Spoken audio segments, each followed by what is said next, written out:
Hey, it's Heidi Rain. I have a really special video for you today, and we are going to take our time. We are going to go through these things one at a time. We're going to riff on each one because my intention by the end of this video today is to help you formulate a very solid recovery plan so that you can heal from being in a relationship with an addict or an alcoholic.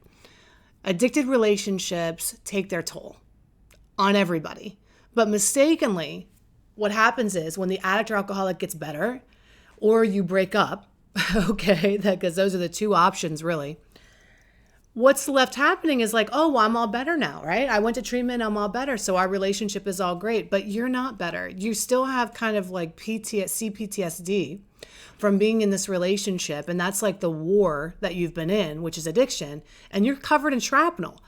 And so my intention is to help you dig out that shrapnel, but first identify what the shrapnel is, because you cannot heal what you don't even know exists, right? You can't change what you don't acknowledge. And so many of us are impacted in ways that we don't even realize, because like war, you kind of just get out and you're like, thank God that's over. But then you get into another relationship and you find you still have some of the same challenges, or that person's in recovery, but guess what? The relationship isn't getting any better. In fact, sometimes it's worse. I want to help you uncover today the shrapnel, and then I want to give you a step-by-step process for you to dig that shrapnel out so that you can have the relationship you desire and deserve, whether that's with the person that's in recovery or whether you're moving on out and moving on to a different scenario. You still got to heal that, right? So who's ready to dive in? This girl, hopefully you are too. What I really encourage you to do when you watch these videos is to come to the fountain, sit down, and stay a while. Meaning, grab yourself a journal, pull out your favorite pen, your favorite paper, and take some notes, because there's a lot that we're going to be talking about today.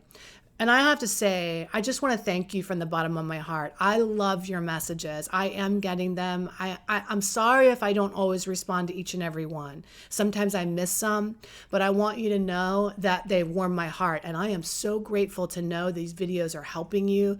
I hear miracle stories. I hear families restored where you watched my videos and you were able to get somebody into treatment on the right track. I hear videos, or I hear feedback from watching my videos. You were able to get the courage to end that relationship and work on yourself, and so that you can be healthy in the next relationship. I hear messages about how my videos are helping you have conversations with your children around addiction and the impact of growing up in this dysfunctional environment. And I have to say, that is the whole point of everything. And if you want to go deeper and you want help, my personal help, implementing all of this information and learning new information that I don't always share in my videos, which I keep inside of my program, then I want to encourage you to take the next step. And wherever you're watching this video, there is a handy dandy little button where you can schedule a consultation, a complimentary consultation, to see if me coming alongside of you makes sense for the next step in your healing and your evolution to becoming who you're meant to be. All right, so grab that piece of paper, grab that notebook. Let's dive in to the wounds that are left behind and the recovery plan that you need to enact so that you are healthy, whole, and happy. And the people said, amen. That is exactly what we're looking to do. Now, I know I just said we were going to get right into it, but sometimes you're new. Sometimes you're watching this video and you're like, who is she and why does she know these things? And should I trust her? Does she know what she's talking about? And man, there's so many people on YouTube that don't know what they're talking about. You know, I get it, right? It can be an endless search, but I know a couple of things. Number one, if you found this video, it's not by accident. God is my business partner. I put the videos out and God sends the people that need to see the video. And that's what I believe. Even if that sounds cheesy or strange, that is what I believe with my whole heart. So I do believe it's by divine appointment that you are here. Maybe you were even searching before you watch this video. It's like, God, just send me the video, and boom, here it is. So stay the course, watch the entire thing.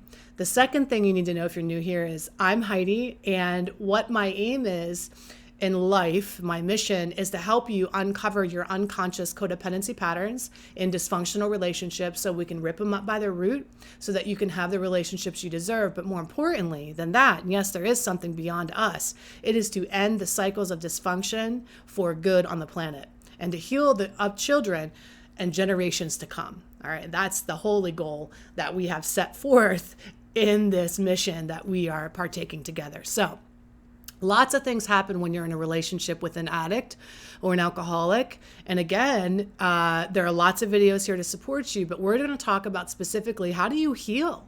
What specifically do you need to do so that you can move on and feel happy, healthy, and whole? Well, we're going to use something I came up with called the SISTER acronym. And this really best describes the shrapnel that's left behind, so that if you focus on each one of these, it's an acronym with a C, SISTER. And if you focus on each one of these pieces to this, there are 6, right? I call them the deep 6. And the deep 6 comes from, when we would bury things 6 feet under, right? This is the stuff that's like deep 6 wounds that are left as shrapnel within us. And if you can identify each one of these and get to work, well, that's the recovery plan. So let's go through and first unearth and create awareness around the impact that this has had on you, so you can really understand what you're dealing with here. And then we can get about the business of being better. All right. The C in SISTER acronym is for control.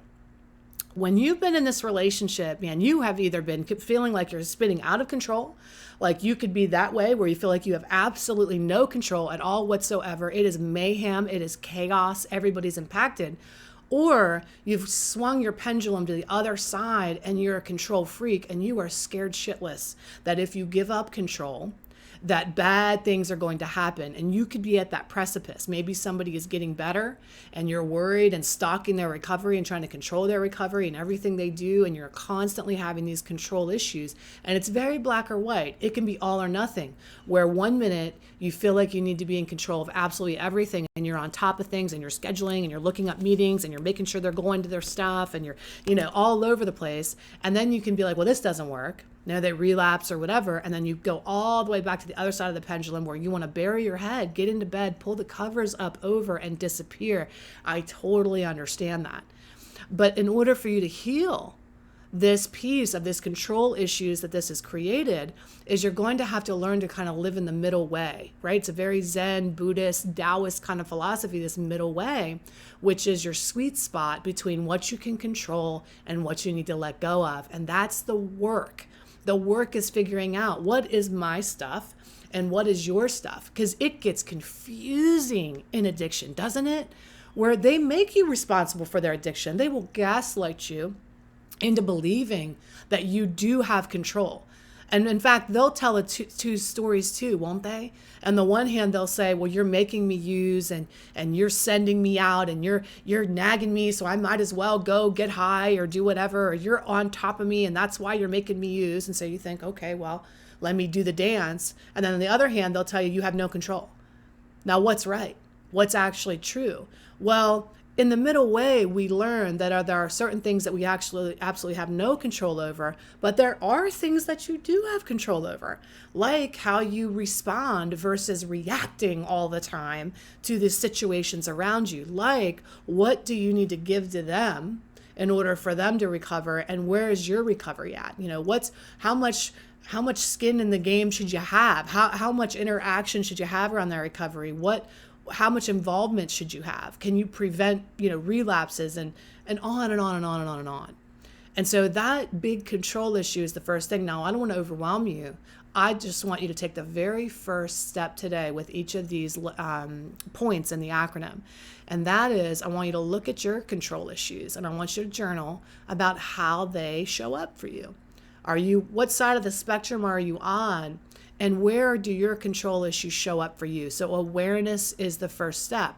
Now, if we choose to work together, or you want to work on your recovery with me, or I encourage you to do it with me, or somebody else who's also qualified and equipped to be able to be a Sherpa for you to guide you through this war that you're in.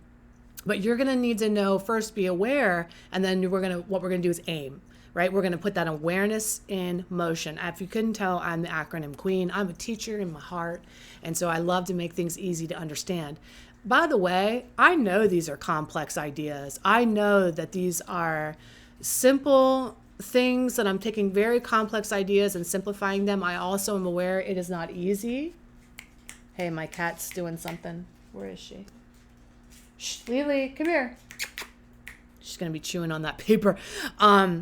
It's not easy to get control of this, no pun intended, right? It is not. So even though this is simple, just let's break it down to that awareness being the first step. Okay. The second thing that we're going to need to work on in order to recover or to heal from an addicted relationship is your identity. You have an identity crisis. You have forgotten who you are. Is that right? Why? Because who have you been? You've been whoever the hell you needed to be. You've been the sponsor. You've been the halfway house. You've been the therapist. You've sometimes even been a treatment center or a detox. You've been a warden, a prison guard.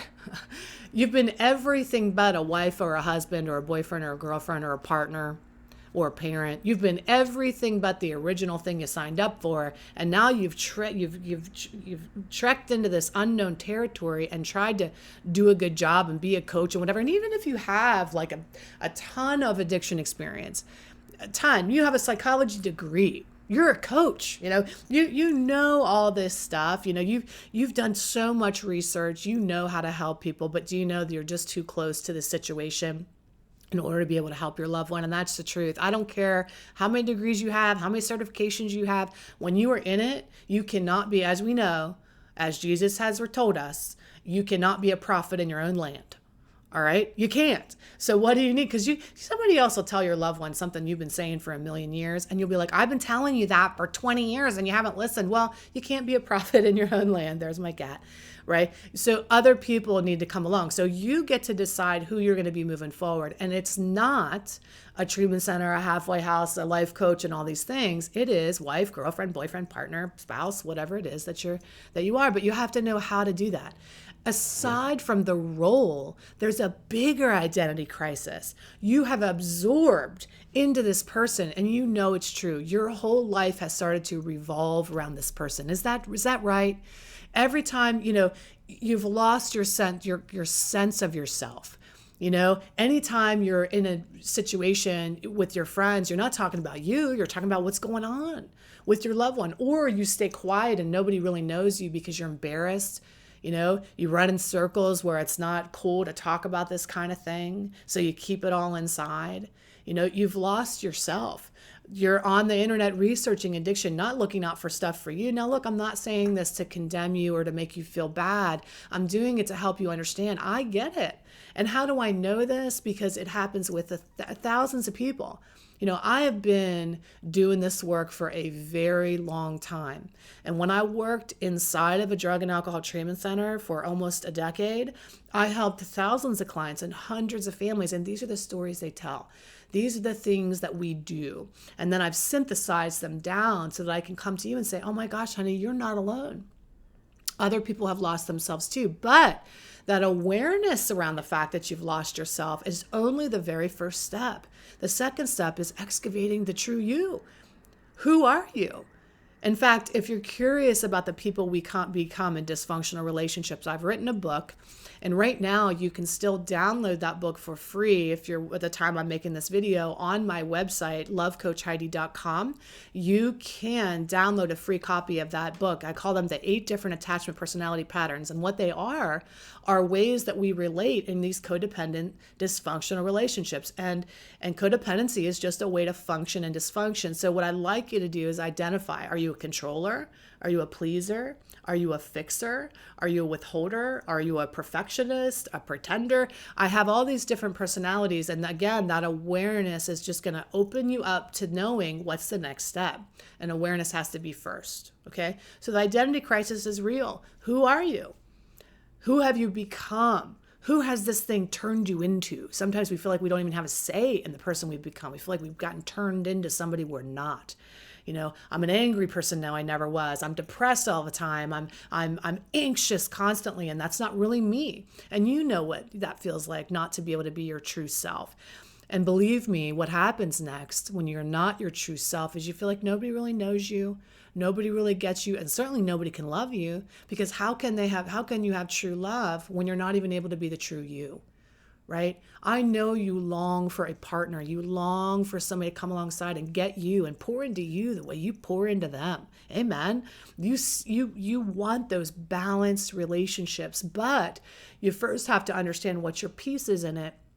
We want to walk out of that victim. Well, you're making me be in this position too. I can empower myself and understand why I'm staying or what part I'm playing. That is empowerment, is seeing our piece and being able to flip the script. All right. Your life is one big play, isn't it? It's one big play. That's what this is. It's one big stage. It's one big play. And you get to come in and be the main character of your own life. And then you audition people for roles. And sometimes you put somebody in a role that they don't fulfill. They suck at. They're not playing a good boyfriend. They're not playing a good husband. You can recast the role, or you can redefine the role you put somebody in. Now, all of this are things that we do inside of my program. And again, I know that's easier said than done. In fact, I've invented a 7-step process called the Rapid Detachment Method, which exactly does that. It liberates people from the roles you put them in, and it helps you kind of see people for who they are and apply that radical acceptance so that healing can begin. All right. And that is a process that you need a guide to be walked through, and I'd be happy to do that. Send me a message if you're curious about that process. Let's move on. The third letter in our acronym SISTER, so we have control, identity, is self-esteem for the S. You can't be in this dynamic and not have it affect your belief that, you're a worthy human being. Why? Because we make up stories about people's use, we internalize it and make it about us. We say things to our loved one like, if you loved me more, you wouldn't do this. Why are you choosing alcohol over me? Why am I not enough? And that is the real feeling inside when you're in this relationship dynamic, is like, if I was enough, they would just quit. They would pick me. They would choose me, but they're not. So you're left scratching your head, asking the $1 million question that all people in dysfunctional relationships ask. And that question is, what's wrong with me? Because we internalize other people's bad behavior. And in fact, many of us have been doing what I call toxic compassion for so long, which is your ability to understand somebody else's bad behavior, that you excuse it. You minimize it, you justify it, you minimize it, justify, rationalize, excuse their bad behavior, and you continue to tolerate it. But that chips away at your self-esteem every day, because it's like, here you are having this radical compassion for the person who's hurting you, but you have none for yourself. You have none for yourself. In fact, you blame yourself. What am I doing wrong? What's wrong with me? Why am I not getting it? We have to change that conversation in your head. We have to change that defamatory inner critic that is beating the shit out of you, making it your fault. And I know we have guilt. We have guilt for getting out. We have guilt for staying in. We need to process those feelings together. We need to work through some of those things. Self-esteem isn't a feeling, it's because really feelings are fleeting. Self-esteem is really about doing things that are esteemable. It's about doing things. How do you build your self-esteem? You find your power. You find your power. You learn to speak your truth. You learn to set and hold empowering boundaries. You learn to do those things step by step. And eventually you behave your way into feeling better. You behaved your way into this position, by the way, too. Codependency is a behavior pattern, repetitive behavior pattern. And you behaved your way into codependency, and you can behave your way out. I promise you can behave your way out. That's the whole point of the program. Now, the next thing is so obvious to you. I mean, this is probably your primary thing. You might not have thought about your identity crisis. You might not have thought deeply about your self-esteem or even your control issues, even though I know you have to some degree. This next one I know you get, and that's your trust issues. Hallelujah. Trust issues, right? You can't trust anybody. You feel like you don't know anything that comes out of their mouth. You feel like is a lie. You want to believe them. You want to hold out hope. You want to believe with all your heart and soul, but you keep getting disappointed over and over and over again. So you've got some major trust issues, and you want to know, how do I rebuild that trust? Now, my magic formula for this is something I'm going to give you right now. And if you just apply this one thing to your life will forever change. I promise you this. And it is, do not listen to what people say. Watch what they do. Now, that's not some kind of like miraculous genius, oh my gosh, insight.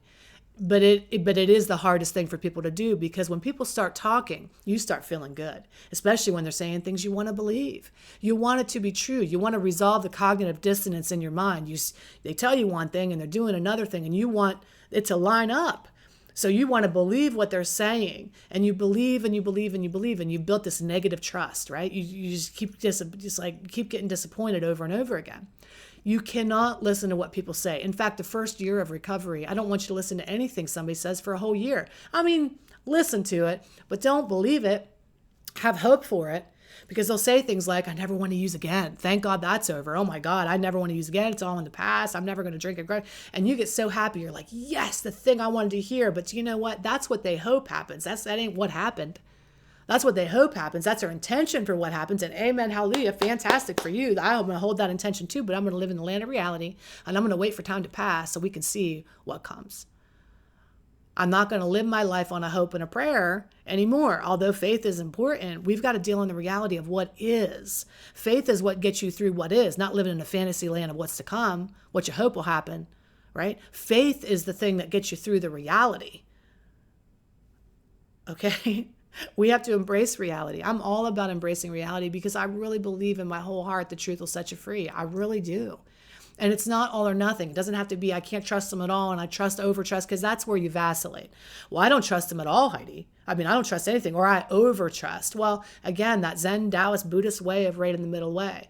When to trust, who to trust, how to trust, what to trust. Most importantly, how to trust yourself, because that's where you've lost it.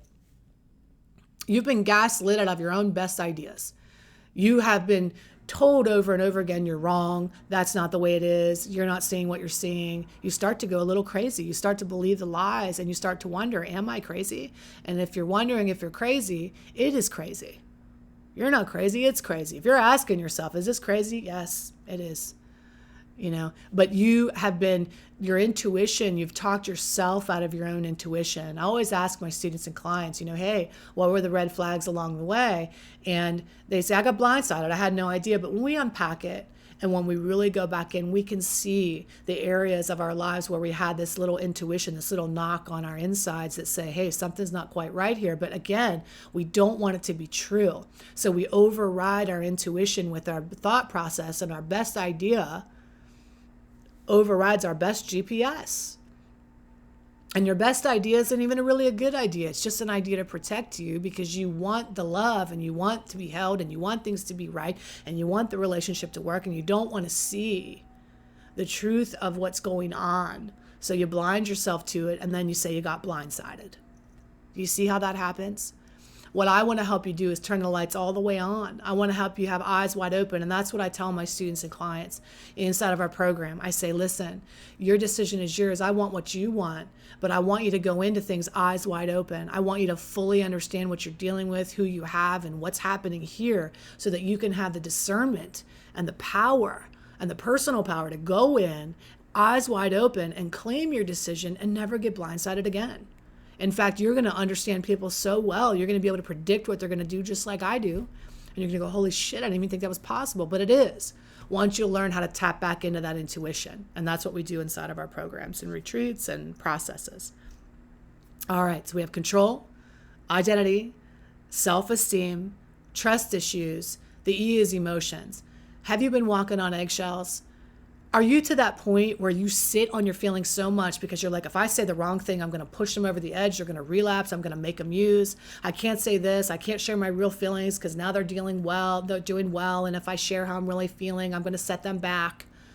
Or do you explode all over the place and you have no emotional regulation at all whatsoever, and you're just a ticking time bomb all the time? We've got to find the middle way.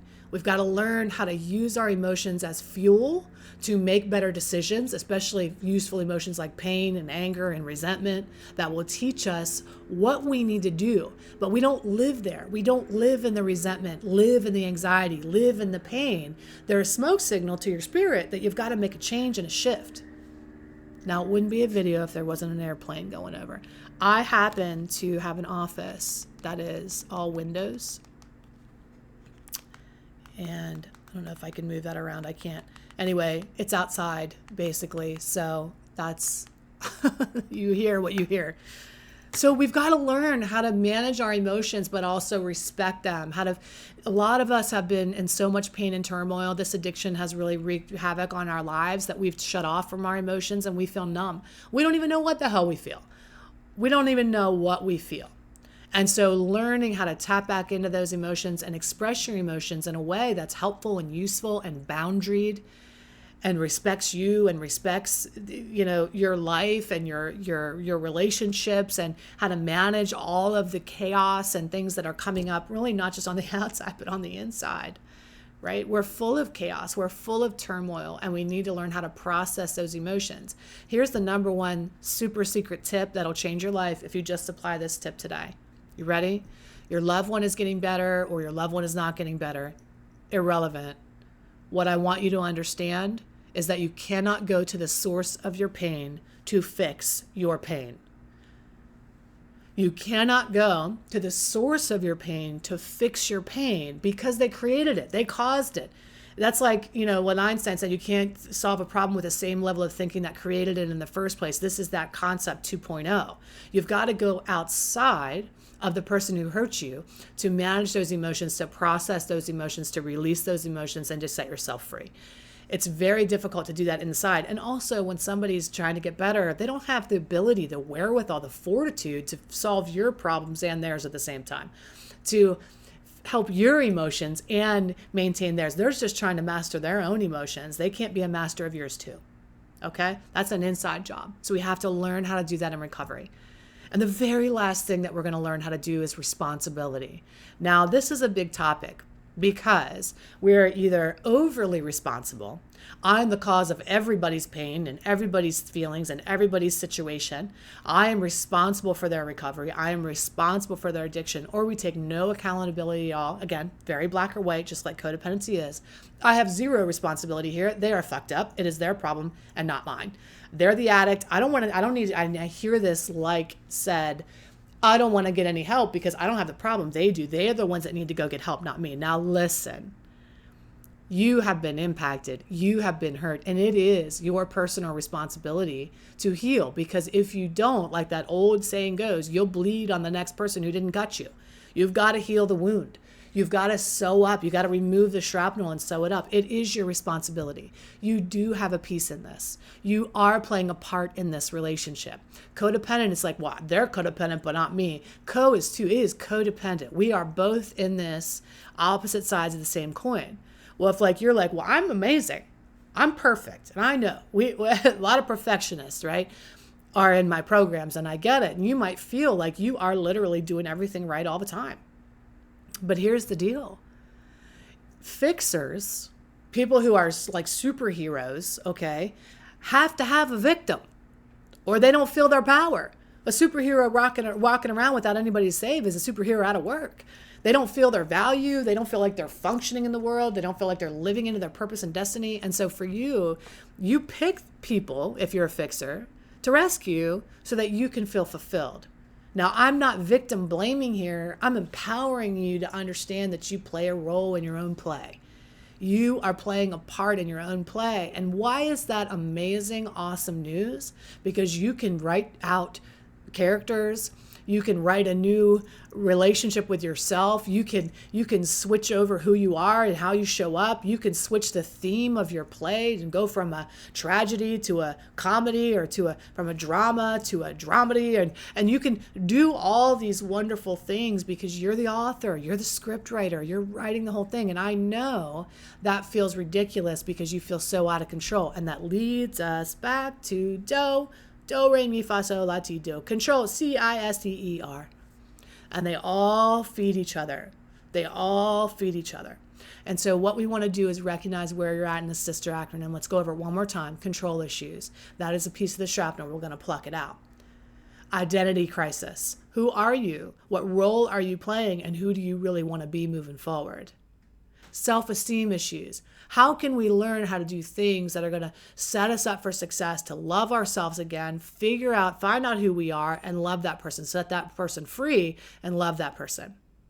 Trust issues. Got to learn what to trust, when to trust, how to trust, and who to trust. And especially, you've got to learn how to trust yourself again. Emotional regulation. You can't go to the source of the pain to fix the pain. You've got to go outside of that to learn how to deal with the emotional shrapnel that is left behind, and there is plenty to deal with. How to feel your feelings again, how to not walk on eggshells, how to excavate, cultivate the ability to speak your truth and share it. And responsibility. What's yours? What's theirs? And where do you find that middle way? I love you. I hope you found this helpful. If you did, please, as always, leave your comments. They're amazing. I love to get them. And if you want to go deeper, go ahead and schedule a complimentary consultation. There are lots of buttons around here that you can push or things you can touch that you can just schedule a consultation and say, okay, is your program a good fit for me? By the way, if you're curious about that, let me tell you a little bit. I have a program that I run called Life School. It's LYFE school. And life stands for two things. It's love yourself first empowerment, but ultimately it's love yourself free empowerment. Okay. And what we do in there is we learn how to do all the things I mentioned here and much, much more. We understand the origins of our codependence, our relationship programming, why we pick the people that we do. We understand how to live in our bodies in the present moment and feel our feelings and use them as a compass again and trust our intuition. We learn how to open up, receive, allow, support, because many people are like a lone ranger. You've been at this like that's why you love YouTube. That's why I love YouTube too, right? But at some point, it's going to benefit you to allow somebody to come alongside you. You learn how to develop those trust issues by starting to first trust yourself to make the investment to have somebody come alongside of you and work with you. And I know that's an exercise in trust. I get it. I see it every day when people and students come into my program. The other things you learn how to do are release. I teach you that 7-step process, that Rapid Detachment Method, so you can make sense of people's behavior. You can be a people predictor. You can be a discernment king or queen, where you can just know what is what from this point moving forward. We help you learn how to set, cultivate boundaries, speak your truth, find your bottom line. What is that?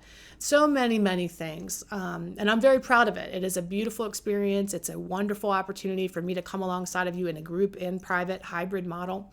If you're curious about that, go ahead and book that consultation. All right. I love you very much. And as always, like, subscribe, share this video with as many people as you know can benefit, because our mission's big and we want to help as many people as we can heal so we can break the generational cycles of dysfunction for good. All right. Love you. Take excellent care. See you really soon. Bye-bye.